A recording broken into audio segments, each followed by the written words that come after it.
Hello, welcome to Oxford Heirlooms. Today we're going to start working on the neck edge, item number 4 under construction. Now, this is where the directions in the pattern could have been a little bit different for me, but I've made this gown before and I've worked my way through what I need to do. So I'm going to be following the directions mostly, but I'm going to be changing it a little bit too because I want to have lace down the front of my garment. Now over here in front of my sewing machine, I'm not sure if you can see this, but I have a ruler that I painted on my sewing machine cabinet. That comes in real handy. So the pattern tells me to measure 11.5 inches of entredot. Now I'm not going to cut it at 11.5 inches. I'm going to make a mark with my blue fabric marking pen where the 11-inch mark is. Okay, now that'll get me around the neck, but I still need to work my way down the buttonhole side of the facing. So I'm going to bring my garment up here. Well, it doesn't really matter which side that I do it on. And I'm going to take my blue mark, line it up with the top of the garment. Can you see I'm lining up my blue mark with the top of the garment? And then I'm going to cut my entredot about, I guess about 2 inches longer than the bottom of the gown. And that will give me enough to go around the neck and come down the front and give me a little bit of wiggle room. So I'm going to set my garment aside for a minute. Okay, now I want to gather lace to this entredot. So I'm going to fold it in half.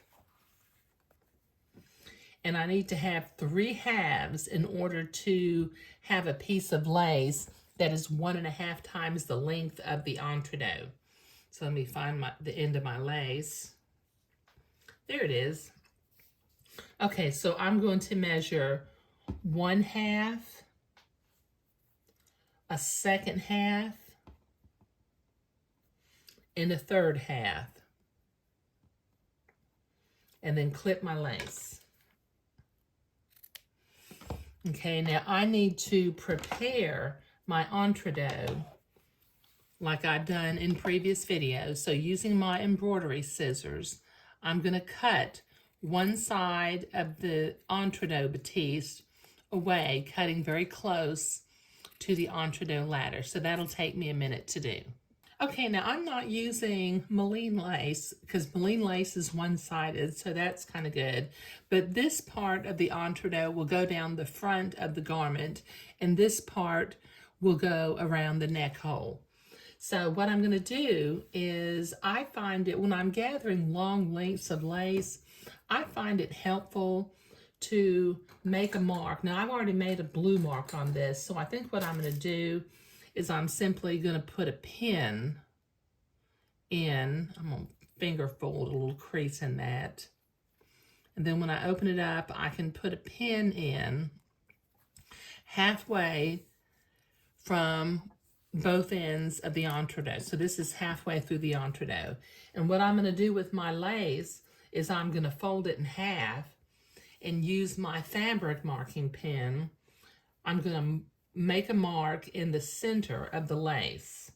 Okay, so I have that folded in half, and I've got my fabric marking pen, and I'm going to make a blue mark halfway through the lace.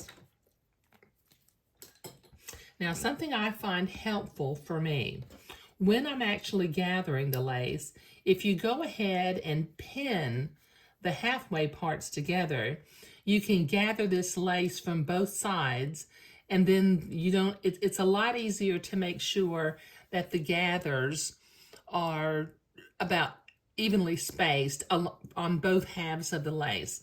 So off camera, I'm going to use one of my silk pins, and I'm going to grab a little header thread from one end of my lace, and I'm going to gather it until it is the length of half of the entredot. So that'll take me a minute to do.